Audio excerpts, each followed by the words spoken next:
गुरु के संबंध में और बुद्ध के संबंध में या किसी भी सद्गुरु के संबंध में यह समझा जाता है, यह कहा जाता है कि वह अपने शिष्य की रग रग से वाकिफ होते हैं। जब भी कोई गुरु किसी को अपना शिष्य बनाता है तो वह उसकी कमियों के ऊपर काम करना शुरू कर देता है और किसी भी तरीके से उसकी समस्त कमियों को दूर करके उसको सतमार्ग की ओर लगाने का काम शुरू कर देता है। यही हुआ।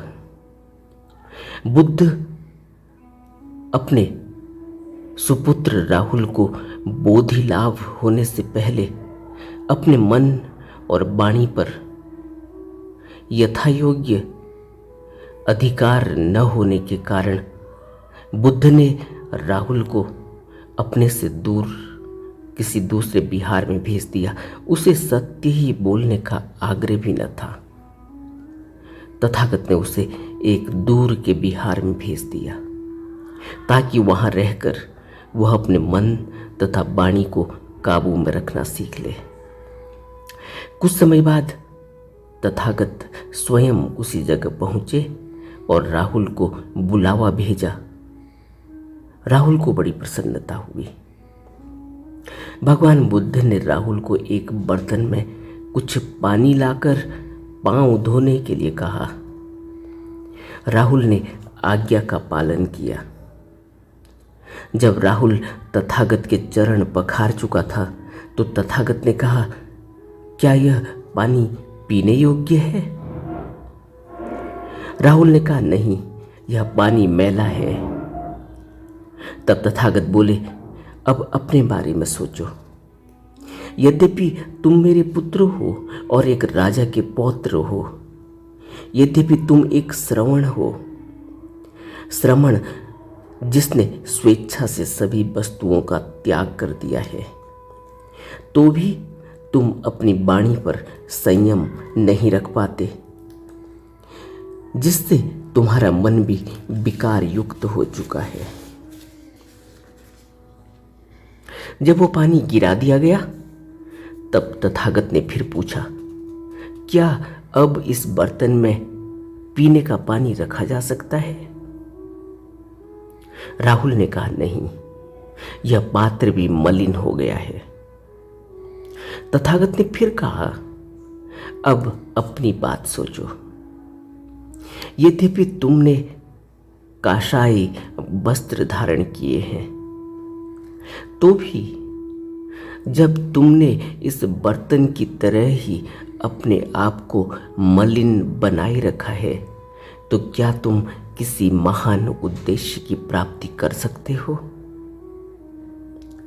तब तथागत ने उस बर्तन को उठाकर घुमाया और पूछा, क्या तुम्हें इस बर्तन के टूट जाने का भय नहीं? राहुल ने कहा, नहीं, क्योंकि बर्तन बहुत कीमती नहीं है। टूट भी गया तो बहुत बड़ी हानि नहीं होगी। तब तथागत ने फिर संबोधित किया राहुल को कि अपनी बात सोचो। तुम अनगिनत बार पैदा होते और मरते रहे हो। तुम्हारा शरीर भी उन्हीं महाभूतों से बना है जो टूटते फूटते और मिट्टी में मिलते रहते हैं। इसलिए तुम्हारा यह शरीर भी यदि टूट फूट जाए तो चिंता की बात नहीं है। जो आदमी मिथ्याभाषी होते हैं, विज्ञजन उनसे घृणा करने लगते हैं। राहुल को लज्जा आने लगी।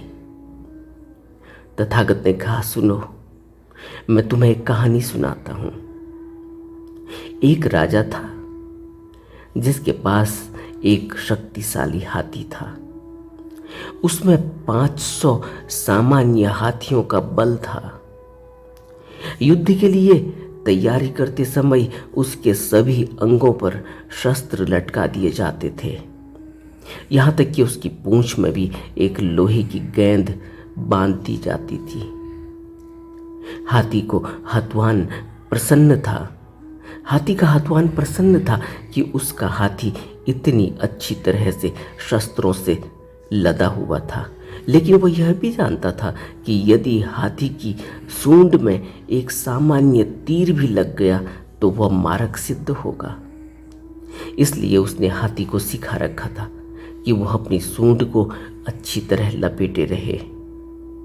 लेकिन युद्ध के समय एक तलवार पकड़ने के लिए हाथी ने अपनी सूंड फैला दी। उसके मालिक को डर लगा। उसने राजा से परामर्श किया और यह निश्चय किया गया कि हाथी को कभी लड़ाई के मैदान पर न लाया जाए। तब तथागत बोले, राहुल, यदि लोग केवल अपनी जुबान को काबू में रखें तो सभी कुछ ठीक रहे। युद्ध में लड़ने वाले उस हाथी के समान होना चाहिए जो अपनी सूंड को उस तीर से बचाए रखता है जो मारक सिद्ध हो सकता है। सत्य, प्रेम, धर्मनिष्ठ आदमी को दुराचार से बचाता है। सत्य, प्रेम, धर्मनिष्ठ आदमी को दुराचार से बचाता है। सुशिक्षित और संयत हाथी की तरह जो राजा को अपनी सूंड पर चढ़ने देता है, धर्म का गौरव करने वाला आदमी जीवन भर सुखी रहता है। राहुल ने ये शब्द सुने तो उसे घोर संताप हुआ। उसने फिर कभी शिकायत का मौका नहीं दिया और अप्रमाद पूर्वक रहकर उसने अपने जीवन को शुद्ध बना लिया। हमें भी बुद्ध के वचनों से अपने जीवन को सारगम्य बनाना चाहिए, अपने जीवन को सत्य के पथ पर अग्रसित करना चाहिए और निर्वाण की प्राप्ति के लिए अटूट प्रयत्न करते रहना चाहिए। नमो बुद्धाय।